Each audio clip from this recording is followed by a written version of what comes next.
আজ তৃতীয় দিনের মতো শহীদ তাজউদ্দিন আহমদ নার্সিং কলেজের যারা স্টুডেন্টরা তাদের কিন্তু বিক্ষোভ চলছে এবং এখানে প্রশাসনিক ভবনের যত কার্যক্রম সব কিছুই বন্ধ।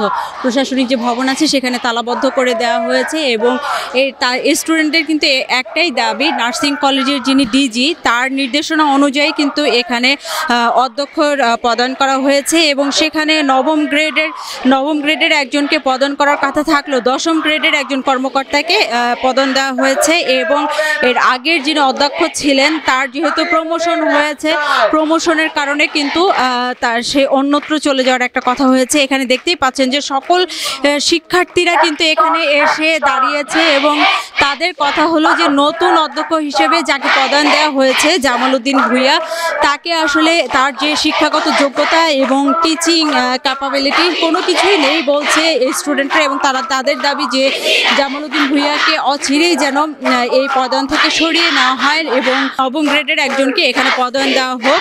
যেহেতু শামসুন নাহার যিনি আগের অধ্যক্ষ ছিলেন তিনি যেহেতু তার প্রমোশনের কারণে এখান থেকে চলে যাচ্ছেন, তাই সমপর্যায়ের এবং সে যোগ্যতা অনুযায়ী কিন্তু পরিমাপ করে এখানে অন্য কাউকে প্রদান করার অনুরোধ করছে শিক্ষার্থীরা।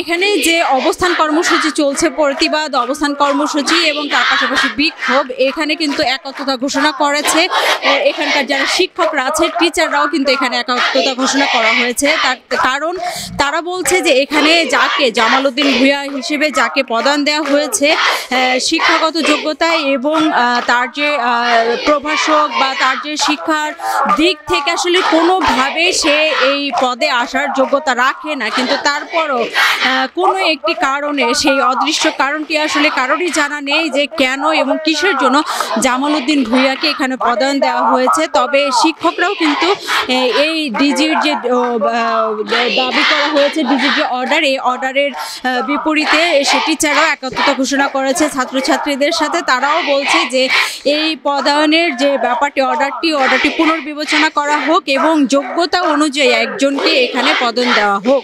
এবং এখানের যিনি প্রিন্সিপাল ছিলেন আগের যিনি অধ্যক্ষ তার শামসুন নাহার, তার সাথেও আমরা কথা বলেছি। তিনি যেটি বলছিলেন যে যেহেতু তার এখানে প্রমোশন হয়েছে তার চলে যাবার কথা এবং ডিজি হেলথ কেয়ার থেকে কিন্তু তার কাছে তার এই ইনস্টিটিউটের 3 জন প্রভাষকের নাম চাওয়া হয়েছিল যারা সিনিয়রের দিক থেকে তালিকাভুক্ত করার কথা বলা হয়েছিল। এই যে তালিকা, এই তালিকাও কিন্তু প্রিন্সিপাল ম্যাডাম দিতে পারেনি। এই তালিকা দেওয়ার আগেই কিন্তু অচেনা কোনো কারণ বা অদৃশ্য কোনো কারণ বা জোরেই কিন্তু জামাল উদ্দিন ভূঁইয়া তাকে এখানে প্রদান দেওয়া হয়েছে। এখানে যারা শিক্ষার্থীরা আছে এবং শিক্ষক যারা আছে প্রত্যেকেই কিন্তু বলছে যে এই প্রদান দেওয়ার যে অর্ডার সেটা কি ক্যান্সেল করা হোক এবং নতুন করে যোগ্য একজন ব্যক্তি যিনি এই নবম গ্রেড বা 10ম গ্রেড যে গ্রেডগুলো আছে সব কিছু পুনর্বিবেচনা এবং শিক্ষাগত যোগ্যতা এবং শিক্ষার্থী যারা আছে তাদেরকে যে শিক্ষা দেওয়ার যে ক্যাপাসিটি সব কিছুই যেন ভালো থাকে, এরকম একজন যোগ্যতাবানকে এখানে প্রদান দেওয়ার জন্য প্রত্যেকেই অনুরোধ করছেন। বসুন্ধরা ডায়াপেন্ট এখন আরো উন্নত। এই হট এয়ার থ্রো টপশিট দ্রুত শোষণ করে সোনামণিকে দেয় কোমল অনুভূতি। তো আমাদের একটাই দাবি, ওনাকে সরানো হোক। ওনার বদলে আমাদের সাবেক প্রিন্সিপাল ম্যাম আছেন শামসুন নাহার ম্যাম, ওনাকে বসানো হোক অথবা নবম গ্রেডের কোনো যোগ্য কোনো ব্যক্তিকে এখানে বসানো হোক। আমরা কোনো অধ্যক্ষ যিনি আমাদেরকে নতুনভাবে অধ্যক্ষ প্রণয়ন করা হয়েছে যে স্যারকে, তিনি আসলে আমাদের ক্যাম্পাসেই থাকেন, অবস্থান করেন আমাদের যে ড্রাইভার কোয়ার্টার আছে সেখানে। তো তার একজন ছেলে আছে, সে আসলে মানে তার বিভিন্ন অপকর্ম বা গতদিনও সে দেয়াল টোপকে মানে তার বিভিন্ন উত্ত্যক্ত করা মেয়েদেরকে বা হচ্ছে বিভিন্ন যে কাজগুলা থাকে সেগুলো দ্বারা আমরা আসলে এখন নিরাপত্তাহীনতায় ভুগছি। কারণ হচ্ছে আমাদের এখানে যথেষ্ট সিকিউরিটির ব্যবস্থা নাই তার এরকম কাজকর্ম। মানে আন্দোলন চলাকালীন সরকারি যে নিয়ম আছে, কোনো টিচার এই স্টুডেন্টদের সে হুমকি ধামকি দিতে পারবে না, সেটা হোক ফোন কলের মাধ্যমে হোক বা লিখিতভাবে। কিন্তু আমাদের স্টুডেন্টদের উপর বিভিন্নভাবে এই আক্রমণাত্মক কথা এবং মানে হচ্ছে হুমকি আসছে, যেটা শিকার আমরা হচ্ছে আন্দোলন যেটা হচ্ছে ব্যাহত করার জন্য অনেক উপরমহল থেকে অনেক হচ্ছে আমরা চাপের শিকার হচ্ছি। এমন একজন লোককে দেওয়া হয়েছে যিনি বিতর্কিত একজন লোক, উনি আমাদের টিচার, ওনার থেকে আরও যোগ্যতা সম্পন্ন শিক্ষক আমাদের এখানে আছে।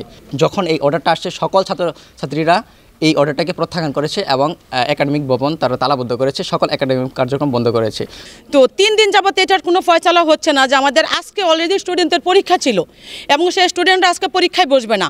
আমরা বাইরে অবস্থান করছি, আমার প্রিন্সিপাল ম্যাডাম রিলিজ নেবে, আপনারা জানেন 10 তারিখের মধ্যে ওনার রিলিজ নেওয়ার কথা এখান থেকে।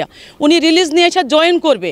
ওনাকে স্টুডেন্ট যদি চায়, আমার ডিজি মহোদয় আমি সম্মান রেখে বলছি, ওনারা যদি স্টুডেন্টদের চাওয়া পূরণ করে যে না 400-500 স্টুডেন্ট চাচ্ছে, তাহলে ওনাকে এখানে অধ্যক্ষর পদে অতিরিক্ত দায়িত্ব হিসেবে দিতে পারে, কারণ উনি একমাত্র এখানে আমাদের কলেজে প্রথম প্রভাষক পদে এবং প্রথম শ্রেণীর পদে যোগদান করবেন।